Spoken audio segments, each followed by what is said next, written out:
اور جو ارض فلسطین ہے اللہ اسے ضائع نہیں کرے گا۔ آپ نے کہا ارض المنشر والمحشر، یہ وہ زمین ہے جہاں پر حشر قائم ہوگا۔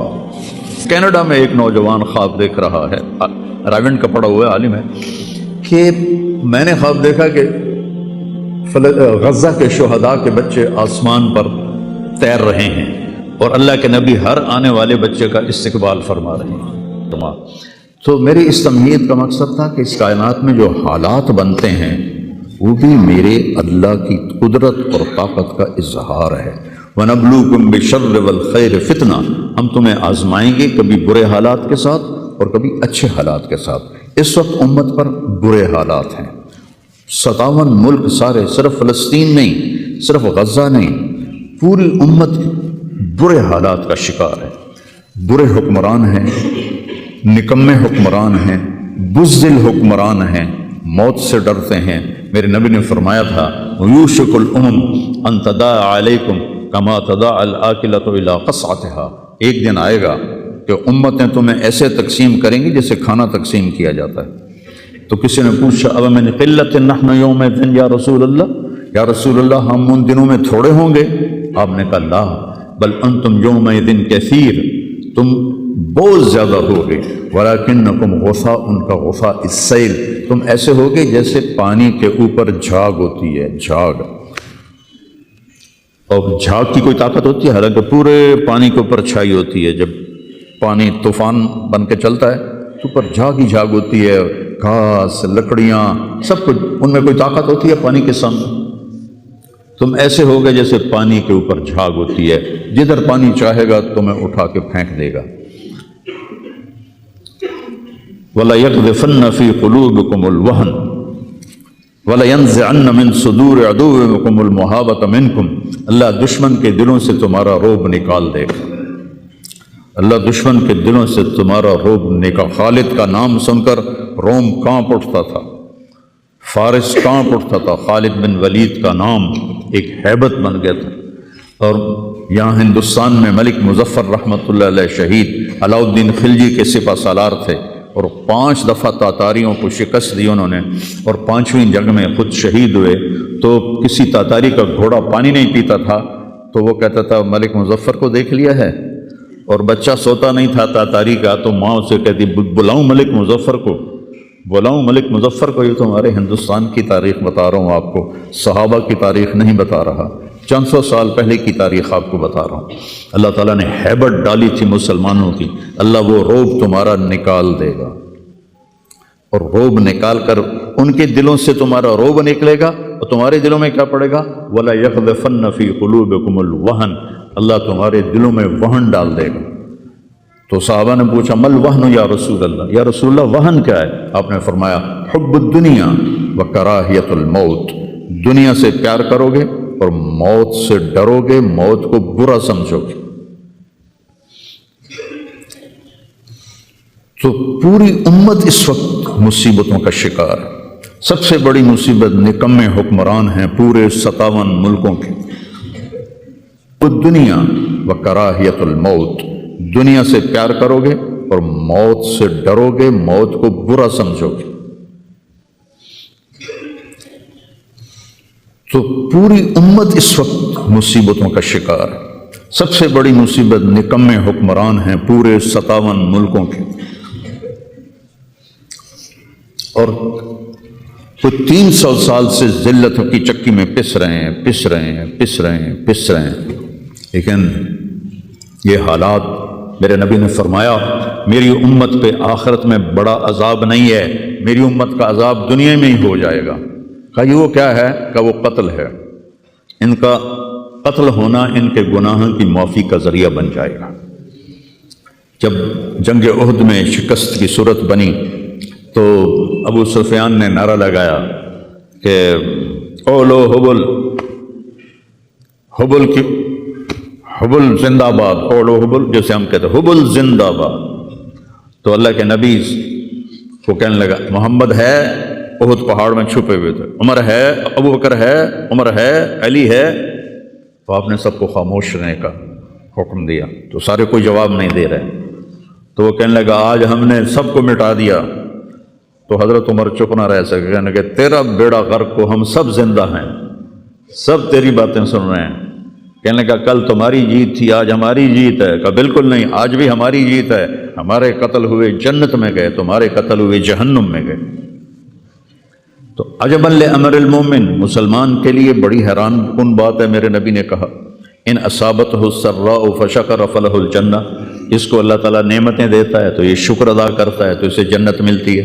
وَإِنْ أَصَابَتْهُ الضَّرَّاءُ، اسے اللہ تعالیٰ مشکل میں ڈالتا ہے، مصیبت آتی ہے، فصبر، یہ صبر کرتا ہے، فلہ الجنہ، تو اسے جنت ملتی ہے۔ تو اس وقت امت پر جو حالات ہیں یہ صبر کے حالات چل رہے ہیں، اور جو ارض فلسطین ہے اللہ اسے ضائع نہیں کرے گا۔ صرف ارض فلسطین میں پہلی اللہ کی جو رحمت آئی کہ اللہ تعالیٰ نے پہلا گھر بنایا، اول بیت وضع للناس، فرشتوں کے ذریعے، وہ بیت اللہ تھا، اور اس کے بعد اللہ تعالیٰ نے دوسرا گھر جو دنیا میں بنایا وہ مسجد اقصی تھی، یہ بھی فرشتوں نے بنائی تھی۔ پھر 4000 نبیوں کے باپ اور میرے نبی کے باپ حضرت ابراہیم علیہ السلام فلسطین میں تشریف لائے، وہیں دفن ہوئے۔ حضرت اسحاق علیہ السلام فلسطین میں تشریف لائے، حضرت یعقوب علیہ السلام فلسطین میں تشریف لائے، حضرت موسیٰ علیہ السلام اپنی قوم کو لے کر فلسطین میں دوبارہ واپس آئے، حضرت داؤد علیہ السلام فلسطین میں آئے، حضرت سلیمان علیہ السلام فلسطین میں آئے، حضرت زکریا علیہ السلام فلسطین میں آئے، حضرت یحییٰ علیہ السلام فلسطین میں آئے، حضرت مریم علیہ السلام فلسطین میں پیدا ہوئیں، حضرت عیسیٰ علیہ السلام فلسطین میں پیدا ہوئے۔ کتنا بڑا معجزہ جو اللہ نے ظاہر فرمایا انسانیت کا، کہ بغیر باپ کے حضرت عیسیٰ کو پیدا کیا علیہ السلام فلسطین میں۔ اتنا بڑا معجزہ ارض فلسطین میں اللہ نے ظاہر فرمایا، اور ارض فلسطین سے ہی عیسیٰ علیہ السلام کو اوپر اٹھایا، یہیں سے اوپر اٹھایا آسمانوں کی طرف۔ اور میرے نبی کا جو معراج ہوا وہ بھی ارض فلسطین سے ہوا۔ سبحان الذی اسری بعبدہ لیلا من المسجد الحرام الی المسجد الاقصی، بابرکت ذات جو مسجد حرام سے مسجد اقصی لے گیا اپنے بندے کو۔ الذی بارکنا حولہ، اس خطے کو اللہ نے بابرکت فرمایا، کسی خطے کو بابرکت نہیں فرمایا، اس فلسطین کے خطے کو اللہ تعالیٰ نے بابرکت فرمایا۔ حضرت میمونہ نے پوچھا یا رسول اللہ مل قدس، یہ جو قدس ہے اس کی کوئی حقیقت تو بتلائیں۔ آپ نے کہا ارض المنشر والمحشر، یہ وہ زمین ہے جہاں پر حشر قائم ہوگا، یہ وہ زمین ہے جہاں پر حشر قائم ہوگا، اور جہاں یہ وہ زمین ہے، یہ تو میں اپنی طرف سے اگلی بات بتا رہا ہوں فلسطین کی۔ آخری جو معرکہ ہوگا دجال کا اور حضرت عیسیٰ علیہ السلام کا فلسطین میں ہو، تو لد کے مقام پر عیسیٰ علیہ السلام اور ان کا مقابلہ ہوگا۔ عیسیٰ علیہ السلام کو اللہ ایک معجزہ دے گا، ان کا سانس جسے بھی لگے گا، جس کافر کو، وہ مر جائے گا، پگھل جائے گا۔ اور آپ کا سانس کہاں تک جائے گا؟ میں تو سانس لیتا ہوں تو یہ مائک تک آ رہا ہے، آپ بھی لوگ ہیں تو یہیں تک آئے گا، لیکن عیسیٰ علیہ السلام کی جہاں تک نظر جائے گی وہاں تک ان کا سانس جائے گا، اور جس چیز کو لگے گا وہ مرتا جائے گا۔ تو اللہ اس سرزمین کو ضائع نہیں کرے گا۔ میں تھوڑا آپ کے حوصلہ افزائی کری، کیونکہ ہر طرف قیامت کی باتیں ہو رہی، قیامت آ گئی، قیامت آ گئی، قیامت آ گئی، قیامت حالی دور ہے، ایڈی نیڑے کوئی نہیں ہے، حالی تھوڑا دیر ہے، سانوتا نہیں ویکھنی، ہم دی فکر نہ کرو۔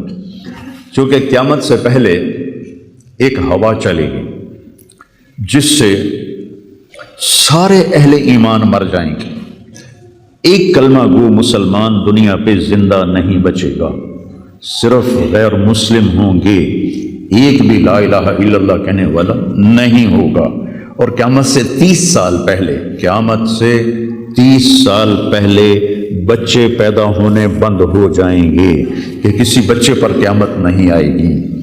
یوم تذہل کل مرضعۃ عما ارضعت، وہ ہولناکی بتانے کے لیے تشبیہ ہے، وہ یہ نہیں کہ ایسا ہو رہا ہوگا، کیونکہ بچہ تو کافر کا بھی ہو وہ معصوم ہے، مسلمان کا بھی ہو تو وہ معصوم ہے، اس لیے آپ نے کہا کہ سارے جو نابالغ مرتے ہیں وہ جس مذہب کے بھی ہیں سب جنت میں جائیں گے، چونکہ ان پر تو بھی شریعت لاگو ہی نہیں ہوئی ہے، اور سارے بچے حضرت ابراہیم علیہ السلام کے پاس چلے جاتے ہیں۔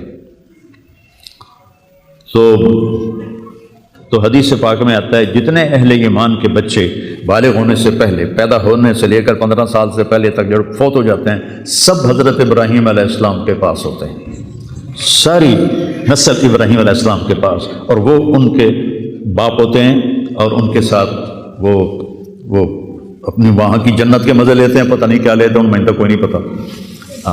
بس آپ نے اپنے بیٹے کے بارے میں فرمایا، حضرت ابراہیم رضی اللہ تعالیٰ عنہ علیہ السلام، چونکہ وہ ابھی ماں کا دودھ پیتے تھے، ان کا انتقال ہو گیا، تو آپ نے فرمایا اللہ تعالیٰ نے جنت میں ایک حور کو مقرر کر دیا ہے ابراہیم کو دودھ پلانے کے لیے، سبحان، اور کسی بچے کے بارے میں ایسی بات نہیں ہے۔ تو ڈران والی گل کوئی نہیں، ساڈو تے قیامت نہیں ہوندی، 30 سال پہلے بچے پیدا ہونے بند ہو جائیں گے، قیامت 30 اور 30 سے اوپر کی عمر کے لوگوں پر ہوگی، اور وہ جانوروں کی طرح ہوں گے، سڑکوں پہ زنا کریں گے، اور ہر انسانی جو اخلاق ہیں ان سے وہ خالی ہو جائیں گے، ان سے وہ خالی ہو جائیں گے۔ یہ امت کے اوپر امتحان ہے۔ ہمارا ایک ساتھی ہے وہاں کینیڈا میں، اس نے مجھے خواب سنایا کہ میں نے دیکھا کہ غزہ کے جتنے شہداء کے بچے ہیں وہ آسمان پہ تیر رہے ہیں، اور اللہ کے نبی ہر آنے والے کا استقبال فرما رہے ہیں۔ تو ہمیں دیکھنے میں تو بڑا ظلم نظر آیا، ظلم ہے بھی صحیح، لیکن ہماری تو موج ہے، وہ تو ساری جنت میں گئے، جتنے بڑے شہید ہوئے وہ بھی جنتی، عورتیں شہید ہوئیں وہ بھی جنتی، مرد شہید ہوئے وہ بھی جنتی، اور بچوں کا تو میں نے کینیڈا میں ایک نوجوان خواب دیکھ رہا ہے، رائیونڈ کا پڑھا ہوا ہے، عالم ہے، کہ میں نے خواب دیکھا کہ غزہ کے شہداء کے بچے آسمان پر تیر رہے ہیں، اور اللہ کے نبی ہر آنے والے بچے کا استقبال فرما رہے ہیں۔ لوگ ساڑی تو موج ہو گئی، ہمیں دیکھنے میں موت نظر آتی ہے، حقیقت میں دیکھو ایک ہوتا ہے کامیاب ہونا، اور ایک ہوتا ہے فتح پانا، ایک ہوتا ہے ناکام ہونا، اور ایک ہوتا ہے شکست کھانا۔ یہ دو الگ چیزیں ہیں، کامیابی الگ چیز ہے، فتح الگ چیز ہے، ناکامی الگ چیز ہے، شکست الگ چیز ہے۔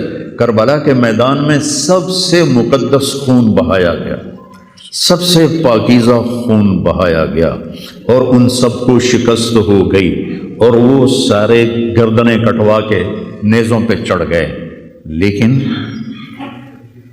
وہ ناکام نہیں ہیں، وہ کامیاب ہیں۔ انہیں شکست ہوئی ہے، انہیں ناکامی نہیں ہوئی، وہ کامیاب ہیں۔ اور شمر کا لشکر وہ فتح پایا ہے، وہ کامیاب نہیں ہے، انہوں نے فتح پائی، کامیاب نہیں ہے۔ ابن زیاد کی گردن کٹ کے جب لائی گئی مصعب بن عمیر کے سامنے، جیسے حضرت حسین علیہ السلام کی گردن کٹی ہوئی ابن زیاد کے سامنے رکھی گئی، تو وہ ایسے منہ پہ چھڑیاں مار کر کہنے لگا، میں نے ایسا خوبصورت چہرہ آج تک نہیں دیکھا جو مرنے کے بعد بھی اتنا چمکتا۔ کٹی ہوئی ابن زیاد کے سامنے رکھی گئی، تو وہ ایسے منہ پہ چھڑیاں مار کر کہنے لگا، میں نے ایسا خوبصورت چہرہ آج تک نہیں دیکھا جو مرنے کے بعد بھی اتنا چمکتا ہوا تر و تازہ ہو۔ تو حضرت ابو برزہ اسلمی رضی اللہ تعالیٰ عنہ نے کھڑے ہو کر روتے ہوئے فرمایا کہ ظالم یہ چھڑی یہاں سے ہٹا لے، میں نے ان ہونٹوں پہ اللہ کے نبی کے ہونٹوں کو لگتے ہوئے دیکھا ہوا۔ تو کہنے لگا تو بوڑھا ہو گیا ورنہ تیرا بھی سر اڑا دیتا میں۔ تو جب اللہ تعالیٰ انتقام لینے پر آئے اور ابن زیاد کو قتل کیا گیا اور اس کی کٹی ہوئی گردن آئی حضرت مصعب بن عمیر کے سامنے، تو ایک دم مجمع میں ہلچل مچی، جاءت وہ آیا، کیا دیکھا؟ ایک چھوٹا سا سانپ، اتنا انتہائی تیز، وہ تیزی سے آیا اور اس کی ناک میں داخل ہوا اور منہ سے نکل گیا، پھر اس کی ناک میں داخل ہوا اور منہ سے نکل گیا، پھر اس کی ناک میں داخل ہوا، پھر اس کے منہ سے نکل کے پھر غائب ہو گیا۔ تھوڑی دیر کے بعد پھر آواز ہے، جا وہ آیا، تو دیکھا وہ بھی سانپ پھر آ رہا ہے، اور آ کر اس کی ناک میں داخل ہوا اور پھر نکلا نہیں، اندر ہی غائب ہو گیا۔ فتح پائی ابن زیاد نے، لیکن ناکام ہو گیا۔ شکست کھائی امام حسین علیہ السلام اور ان کے 72 ساتھیوں نے، لیکن وہ کامیاب ہو گئے۔ جنگ سے پہلے آپ کو اونگ آ گئی تو آنکھ کھلی تو آپ ہنسنے لگے۔ حضرت زینب نے پوچھا یہ کوئی ہنسنے کا موقع ہے، کیوں ہنسے ہو؟ کہا خواب میں اللہ کے نبی ملے ہیں، کہہ رہے بیٹا میں تمہیں لینے کے لیے آ چکا ہوں۔ تو دیکھنے میں شکست ہوئی ہے، لیکن وہ کامیاب ہیں۔ عمر بن سعد کو فتح ہوئی ہے، وہ ناکام ہے۔ عمر بن سعد کی کٹی ہوئی گردن بے مختار کے سامنے رکھی گئی، اللہ تعالیٰ نے ایک کو زندہ نہیں چھوڑا، جتنے بھی قاتلین حسین تھے سب قتل ہوئے۔ حضرت عثمان کے قاتل سب طبعی موت نہیں مرے، سب ذلت کی موت مرے۔ تو بھائیو، یہ امتحان کی جگہ ہے۔ اللہ اپنے نبی کی امت کے گناہوں کو دھونے کے لیے ایسے حالات لاتا ہے۔ سب آپ نے فرمایا جتنا مجھے ڈرایا گیا اتنا کسی کو نہیں ڈرایا گیا۔ تو میں بتا رہا تھا ارض فلسطین یہ دوسری مسجد جو زمین پہ بنی 40 سال کے بعد، وہ مسجد اقصیٰ ہے۔ 4000 نبیوں کے باپ اور میرے نبی کے دادا ابراہیم علیہ السلام اس سرزمین میں تشریف لائے، وہیں آرام فرما رہے ہیں۔ اسحاق علیہ السلام، یعقوب علیہ السلام، داؤد علیہ السلام، سلیمان علیہ السلام، یحییٰ علیہ السلام، زکریا علیہ السلام، یہ وہ نبی ہیں جن کا قرآن میں ذکر ہے۔ اس کے علاوہ بھی سینکڑوں نبی ہیں جن کے نام نہ تاریخ میں ہیں نہ قرآن میں ہیں، جو اس سرزمین کے اندر ہیں۔ یہ معشر کی سرزمین ہے، یہ نبیوں کی سرزمین ہے۔ میرے نبی نے فرمایا ارض المنشر والمحشر، یہ محشر کی سرزمین ہے اور دوبارہ زمین سے باہر نکلنے کی سرزمین ہے۔ اور پہلا بڑا معرکہ روم اور صحابہ کے درمیان ہوا تھا فلسطین میں، اجنادین کے مقام پر، جو آج رملہ کہلاتا ہے۔ رملہ کے قریب یہ روم کی تعداد 90,000 تھی اور صحابہ کی تعداد 30,000 تھی، اور خالد بن ولید رضی اللہ تعالیٰ عنہ وہ لشکر کے امیر تھے۔ اس وقت وہ عراق میں تھے جب حضرت ابو بکر صدیق کو پتہ چلا کہ جو 18 دن کا تھا اور ایک راستہ تھا جس سے لوگ آتے جاتے تھے وہ 2 مہینے کا تھا، تو حضرت خالد نے فرمایا میں اس صحرا کو پار کروں گا۔ لوگوں نے کہا ہم بھوک سے مر جائیں گے، پیاس سے مر جائیں گے۔ کہا جس لشکر میں رافع ابن عمیرہ ہو وہ لشکر ہلاک نہیں ہو سکتا۔ آئے اشاق گئے وعدہ فردہ لے کر، اب انہیں ڈھونڈ چراغ رخ زیبا لے کر۔ آئے تھے کچھ لوگ جو اللہ کو راضی کر کے دوستی لگا کے دکھا گئے، کب اپنی آنکھوں سے ڈھونڈ چراغ رخ زیبا، تمہیں نظر کوئی نہیں آئیں گے، مرد نظر آئیں گے، انسان کوئی نہیں نظر آئے گا، عورتیں نظر آئیں گی، انسان کوئی نہیں نظر آئے گا۔ تو فرمایا جس لشکر میں رافع ہو وہ لشکر ہلاک نہیں ہو سکتا۔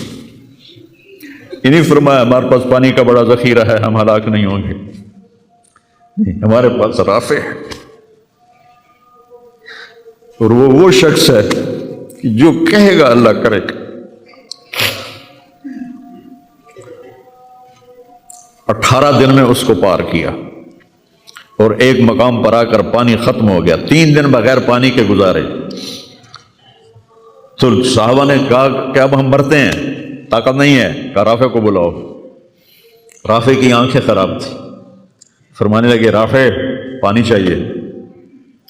کہنے لگے اچھا مجھے بتاؤ کہاں ہیں ہم، کیونکہ وہ دیکھ نہیں پا رہے تھے۔ تو انہوں نے فرمایا کہ فلاں جگہ۔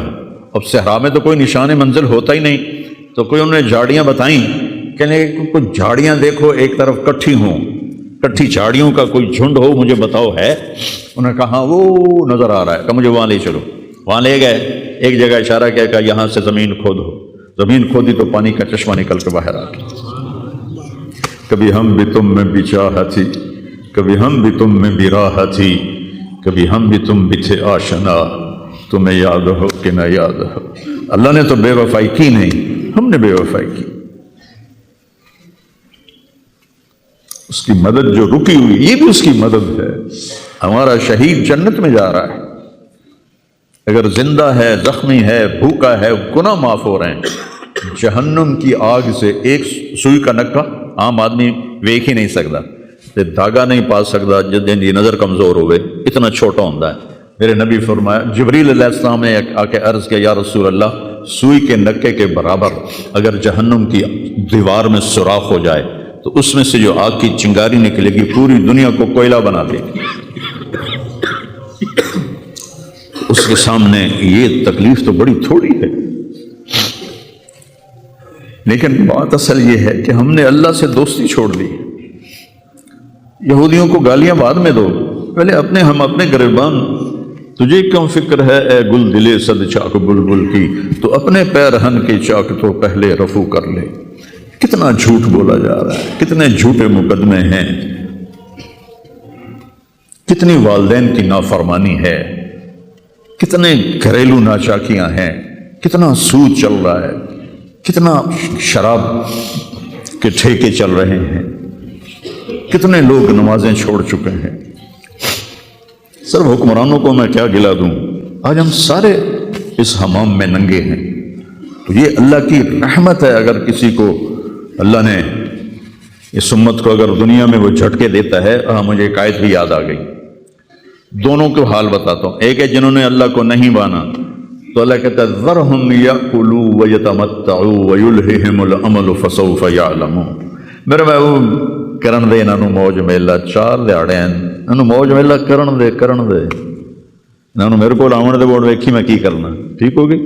ہمارے بارے میں کیا کہا، وَلَنُذِيقَنَّهُمْ مِنَ الْعَذَابِ الْأَدْنَى دُونَ الْعَذَابِ الْأَكْبَرِ لَعَلَّهُمْ يَرْجِعُونَ۔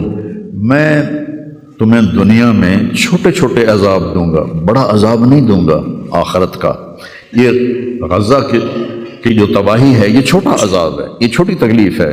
دون العذاب الاکبر فیعذبہ اللہ العذاب الاکبر یس النار الکبریٰ، اور عذاب اکبر نار کبریٰ جہنم ہے۔ تو میرا اللہ کہہ رہا ہے کہ میں تمہیں چھوٹے چھوٹے عذاب دوں گا، بڑا عذاب نہیں دوں گا، تاکہ تم توبہ کر کے میری طرف آ جاؤ۔ اور جو مجھے نہیں مانتے انہوں نے چھٹی دیتے۔ جو بچہ اسکول میں پڑھتا ہے اسی کی حاضری ہوتی ہے، غیر حاضری ہوتی ہے۔ جو پڑھتا ہی نہیں تو اس کی کون حاضری لیتا ہے یا غیر حاضری لیتا ہے۔ اپنے بچہ کوئی غلطی کرے تو اس کو تنبیہ کی جاتی ہے، گلی کا بچہ کوئی کچھ کرے تو ہم نے کبھی دیکھا ہے کہ کیا کر رہا ہے۔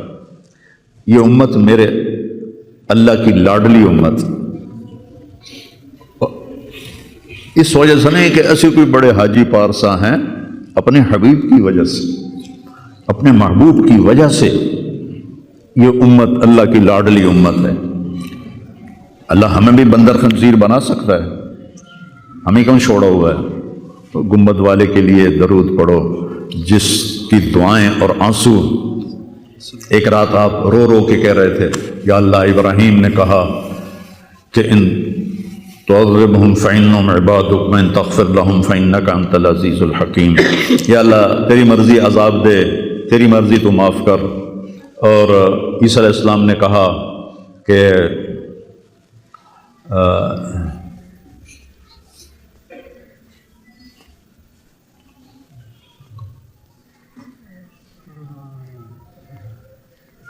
وہ آیت میرے ذہن سے نکل گئی، اس کا بھی یہی مضمون ہے کہ یا اللہ تیری مرضی ان کو پکڑ، تیری مرضی ان کو چھوڑ، لیکن میں یہ کہتا ہوں امتی امتی امتی امتی امتی امتی۔ تو جبریل آ گئے، یا رسول اللہ، اللہ تعالیٰ پوچھ رہے ہیں آپ کیوں رو رہے ہیں؟ بھلا اللہ نے نہیں پتا بھائی آپ کیوں رو رہے ہیں، سانو گل پڑھاونی آئی۔ تو فرمایا جبریل مجھے میری امت کا غم رلا رہا۔ تو جبریل پھر واپس گئے، پھر آئے، یا رسول اللہ، اللہ فرما رہے ہیں ہم آپ کو آپ کی امت کے بارے میں خوش کر دیں گے۔ تو بھائیو، اس وقت کرنے کا کام گالیاں دینا نہیں ہے کافروں کو، اس وقت کرنے کا کام ہے ہم توبہ کریں، ہر اس بڑے گناہ سے توبہ کریں جس سے اللہ نے روکا ہے، اللہ کے نبی نے روکا ہے۔ جو کبیرہ گناہ ہیں، کوئی ہزاروں نہیں ہیں، چند ہیں کبیرہ گناہ، ان سے توبہ کریں، نماز کی پابندی کریں، اور اپنی زندگی میں سچ بولیں، جھوٹ نہ بولیں، کسی پر الزام نہ لگائیں، کسی پر جھوٹے مقدمے نہ کریں، یا اپنی آپس سے لڑائیاں ہوتی ہیں نہ، اپنی انگل توڑ کے تو ڈاکٹر کو بنوا کے سرٹیفکیٹ جھوٹے مقدمے دائر کر دیتے ہیں۔ بھائیو، ایک اللہ کی بارگاہ میں بھی جانا ہے جہاں یہ سب کچھ پیش ہوگا۔ تو ہمیں آخرت کو سامنے رکھ کے اگر ہم دیکھیں تو امت محمد کامیاب ہے ہر حال میں۔ ایمان پہ مرنا شرط ہے، ایمان تے مر جاوی، کوئی بھی چگل نہ بچ جاوے کہ ایمان کھس جاوے، ایمان تے مر جاوی، تو پھر انشاءاللہ رحمت ہی رحمت ہے، کرم، کیونکہ اللہ کہتا ہے ان اللہ لا یغفر ان یشرک بہ۔ ایک گل میری سن لو، میں شرک معاف نہیں کرتا۔ قرآن دی سب تو غصے والی آیت جس سے اللہ پورے قرآن جس سے اللہ سب تو زیادہ غصے چ بولے آئے وہ ہے وقالوا اتخذ الرحمن ولدا لقد جئتم شیئا ادا۔ یہ کہتے ہیں کہ اللہ نے کسی کو اپنا بیٹا بنا لیا ہے، اتنی فضول بات کرتے ہو، پتہ ہے تمہاری اس بات کا کیا اثر ہوتا ہے؟